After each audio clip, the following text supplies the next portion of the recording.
যাবেন দেশে কুরবানি দিতে যাবেন, ওটা রাখি দেন পকেটে। যাক, ওই কুরবানি দিতে যাবেন। আসসালামু আলাইকুম। আমরা অনেকক্ষণ যাবত এই বাদাম বিক্রেতা ওলাকে ফলো করতেছিলাম যে উনি আজকে কি পরিমাণ বিক্রি করতে পারে, বা ওনার এই বাদামগুলা এর সাথে কিছু ছোলা আছে সম্ভবত, এগুলা কেমন বিক্রি করতে পারে, কত টাকা কী ধরনের অ্যামাউন্ট উনি বিক্রি করতে পারে,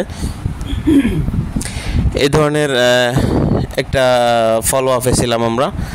কিন্তু দুঃখের বিষয় উনি আজকে তেমন কোনো কিছু বিক্রি করতে পারে নাই, এবং ক্লান্ত হয়ে একটু চিন্তিত হয়ে উনি একটা দোকানের সামনে বেঞ্চে বসে থাকে, এবং আমরা এটা ফলো করতেছিলাম। অনেক কথা বলার পরে ওনাদের সাথে হয়তো 10 টাকা বা 15 টাকার বাদাম উনি বিক্রি করতে পারছে।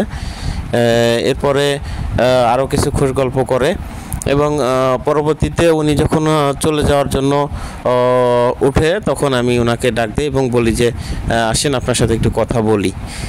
এবং আসলে ওনার যতই কষ্ট হোক বা উনি যতই দিন বিক্রি করুক এবং অনেক কষ্ট করে যদিও, তারপর ওনার হাসিটা যথেষ্ট পরিমাণে সুন্দর, এবং আমি আশা করি যে সবারই ওনার হাসিটা ভালো লাগবে।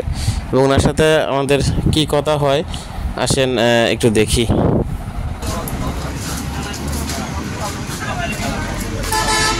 আপনার নাম কি? হ্যাঁ, একটু ধরে বলেন। আজাহার। কোথায় বাসা আপনার? মানে আপনার আসল বাড়ি কোথায়? বগুড়া। ও, আর এখানে টিএনটির মধ্যে থাকেন? ও আচ্ছা, এই কি করেন? এই বাদাম ছোলা এগুলোই বিক্রি করেন? ও আচ্ছা আচ্ছা আচ্ছা। দিনে কয় টাকা ইনকাম হয়? 1500-1300। লাভ হয় কত? 200-300 টাকা? ছেলে মেয়ে কজন আপনার? এক সওয়াল 2 মেয়ে।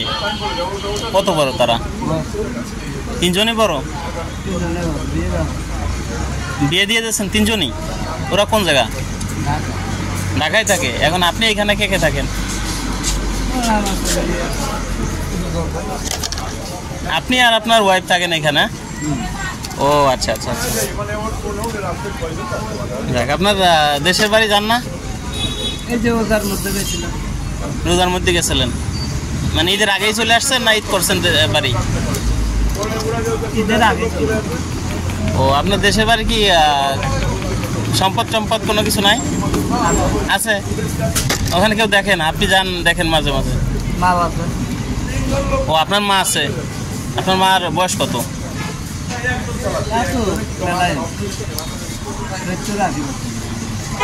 70-80 বছর হবে? আচ্ছা আচ্ছা আচ্ছা। তাহলে এইভাবে আপনি প্রতিদিন কয়টার থেকে শুরু করেন এটা?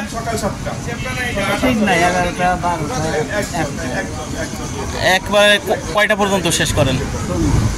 সন্ধ্যা 7টা-8টা পর্যন্ত শেষ। এর ভিতরে বাসায় যান না খাবার জন্য? এভাবেই চলে? কি খান এর মাঝে? কিছু খান না? রুটি টুটি কিছু খান না? ও আচ্ছা আচ্ছা আচ্ছা। যাক, তা ঠিক আছে, এইভাবে করতে থাকেন। যাক, আপনার সমস্যা নাই। আপনার জন্য এই যে একটা আছে আমার কাছে, এটা নেন, এটা পরে আপনি দেখেন। এর ভিতরে হালকা কিছু আর্থিক সহযোগিতা আছে, এটা রেখে দেন, পরে আপনি বাসায় নিয়ে দেখে খুলে এখানে অল্প কয় টাকা আছে দিয়ে এই করে না। ঠিক আছে, ভালো থাকেন। ওকে। আর যাক, এইভাবে বিক্রি করলে আপনার তো আসলে আবার কবে যাবেন দেশে?